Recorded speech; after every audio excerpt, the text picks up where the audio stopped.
जय जगन्नाथ समस्त को श्री भगवान वाच कार्यक्रम नूतन एक अध्याय को स्वागत करुच्ची।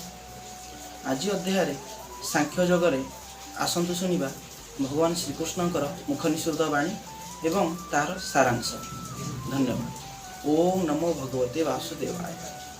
अविनाशी तु तद्विद्धि जेन सर्वमिदं ततं विना सम्यव्ययस्य न कश्चित् कर्तुमर्हति।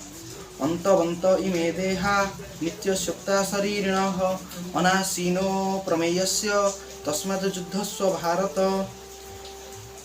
जयनं वेत्ति हन्तारं यश्चैनं मन्यते हतम् उभौ तौ न विजानीतो नायं हन्ति न हन्यते। यही श्लोक रे भगवान श्रीकृष्ण अर्जुन को कहते जे हे अर्जुन यही शरीर नाशवान दिने ना दिने यह नष्ट हवा को ही पड़ो।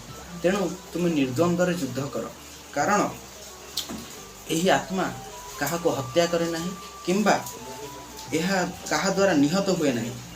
जे उभय विषय आत्मा विषय जानिचंती से माने प्रकृत भाव में जानती जे आत्मा वास्तव में कहा को मारे नहीं किंबा कहा द्वारा निहत हुए नहीं। धन्यवाद। तेबे आपण मानको केमिति लागिला आजिर श्लोकर पाठ दयाकरी लाइक शेयर सब्सक्राइब एवं आपण मानको मतामत कमेंट माध्यम रे जणाइबे। धन्यवाद।